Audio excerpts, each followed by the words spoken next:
I, you know, yeah, maybe a little, but I still think we've got enough. Bear makes threes. I mean, I think we got to get Jack Nungy going.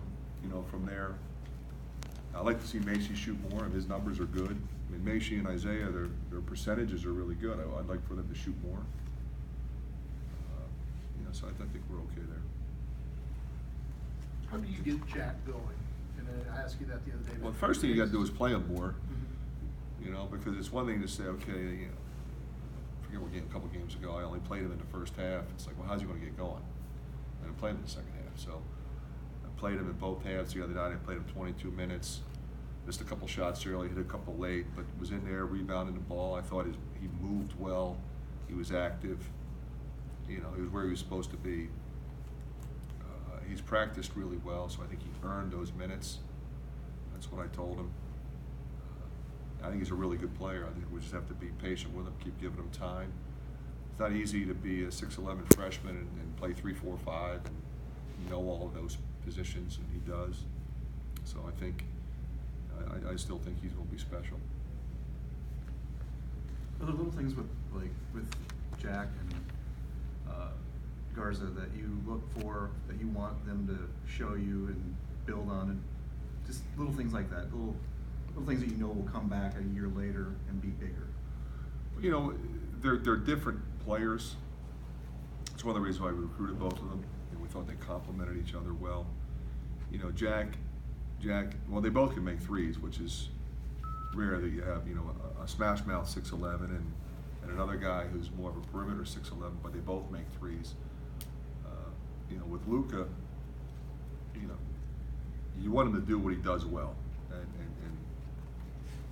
he's got a great low post game. He's a physical rebounder. He's a physical defender. Defensively, we're throwing a lot at him. Teams have got him all stretched out. It's a little bit different than high school, and that's been an adjustment for him. With Jack, we give him the freedom to rebound and dribble, release, and go. And if you're open, shoot a three, rip and drive it, shoot a pull-up, attack the basket. Nobody says anything to him like, hey, that's a bad shot. Hey, move it on. Throw it to J-Bo, throw it to Tyler Cook. They're our two best players. Throw it to them. No. If you're open, you go make a play. You be who you are.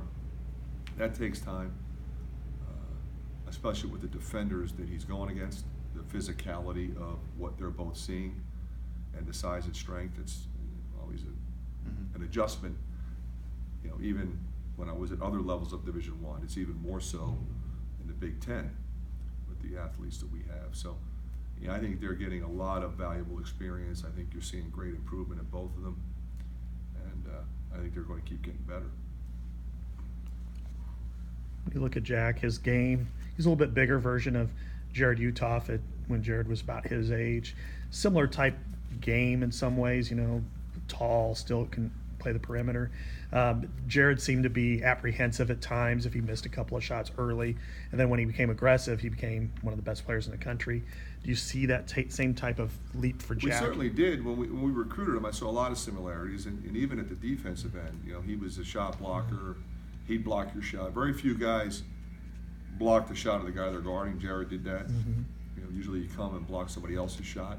Real good shot blockers, that's what they do. But Jack's length and his ability to kind of go up and block your shot without fouling you is a trait that Jared had.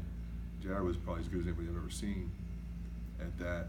And you're right. I mean, Jared was, keep in mind, by the time we had him, that was his third year in college, and he was still doing that. It was time to say, Jared, why didn't you shoot that? Why didn't you attack there? We want you to be that guy. Go. And you're like, oh, yeah. And eventually you saw it a little bit that first year, and then, the next couple of years were really good too. So it was a different player. The end result was a completely different player. From a guy that was a little bit tentative to a guy that's playing in the NBA. So I kind of see a lot of similarities there, no question. What can you do to get more consistency out of Isaiah? Is there anything else you can try? I think the first and foremost, you got to stick with him. I don't want to bury him, take him out of the lineup and keep encouraging him to be aggressive at both ends. You know, get up in a passing lane, get a deflection, get a steal, maybe get a run out, get an easy basket or two. You know, understand you're one of our double-figure scorers, so people are going to guard you a certain way. You got to move without it, and you know sometimes you got to go and you got to get rid of it. Sometimes you got to shoot it. But you know, I don't in any way ever put doubt in his mind as to whether or not I think he can shoot. Is that a good shot? Don't shoot that one. You know, I want him to continue to be aggressive. I think that's the only way we'll get him out of what he's in right now is to make sure that he knows we haven't given up on him. We still have confidence in him, and we want him to keep going. And we're not trying to, you know, pull him back. No, we're trying to get him to go the other way.